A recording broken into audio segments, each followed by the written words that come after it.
दुर्वासा ऋषि और राधा की कहानी। एक समय की बात है, ऋषि दुर्वासा जी बरसाने गए हुए थे। उस समय श्री राधा जी अपनी सहेलियों के साथ खेल रही थी।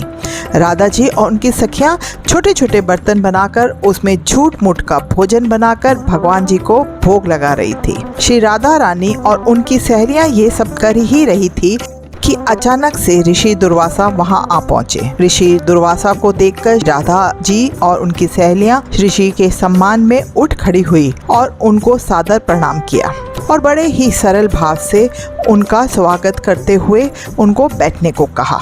ऋषि दुर्वासा भोली भाली और छोटी कन्याओं के इस सरल व्यवहार को देखकर अति प्रसन्न हुए और उन कन्याओं द्वारा बिछाए गए आसन पर जाकर बैठ गए। जिन दुर्वासा ऋषि की सेवा में कोई त्रुटि न हो जाए, इस डर से त्रिलोकी हमेशा डरती रहती थी, उन्हीं दुर्वासा ऋषि की सेवा भाव श्री राधा जी और उनकी सखियां बड़े सरलता और प्रेम भाव से कर रही थी और ऋषि दुर्वासा उन्हें देखकर सिर्फ मंद मंद मुस्कुरा रहे थे। फिर राधा जी की सखियां कहती हैं कि हे ऋषि देव, क्या आपको ज्ञात है कि मेरी राधा रानी बहुत ही स्वादिष्ट लड्डू बनाती है और उन्हीं लड्डू से हमने भगवान का भोग लगाया है और अभी आपको भी प्रसाद के रूप में वितरित करेंगे। उसके बाद राधा जी की सखियां जाकर राधा जी के हाथों से बने लड्डू का प्रसाद तो लाती हैं, परंतु वह लड्डू व्रजराज का बना होता है। खेल खेल में बना हुआ झूठ का लड्डू था।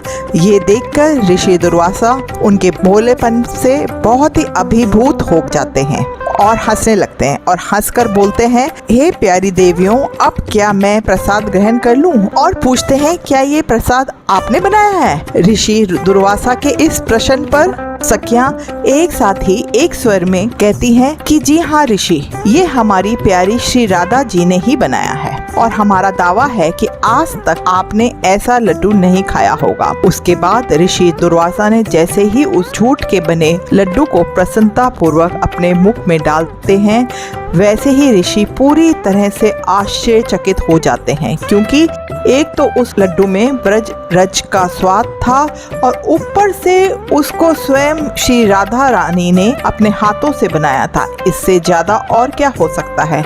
अमृत को भी फीका कर दे, ऐसा था स्वाद उस लड्डू का। वो लड्डू खाकर ऋषि दुर्वासा की आंखों में खुशी के आंसू भर आए और उसके बाद अत्यंत प्रसन्न होकर श्री राधा जी को अपने पास बुलाते हुए और बड़े प्रेम से उनके सिर पर अपना हाथ फेरते हुए और आशीर्वाद देते हुए कहा कि बेटी राधा, आज से तुम अमृत हस्ता हुई, मतलब अमृत बनाने वाले हाथ हैं। तुम्हारे हाथों से बना हुआ भोजन या कोई भी पकवान जो खाएगा वह दीर्घ आयु वाला और हमेशा विजयी होगा। ऋषि दुर्वासा जी धन्य है जिनके आशीर्वाद ने श्री कृष्ण और राधा रानी की अत्यंत मनमोहक लीला के लिए एक मार्ग दिखाया। आशा करते हैं कि ये प्यारी सी राधा रानी की कहानी आप लोगों को जरूर पसंद आई होगी। तो यदि आपको कहानी पसंद आई हो तो प्लीज वीडियो को लाइक करें और शेयर करें और यदि नए हैं चैनल पे तो जल्दी से चैनल को सब्सक्राइब करें। वीडियो को अंत तक देखने के लिए तहे दिल से बहुत बहुत धन्यवाद। राधे राधे।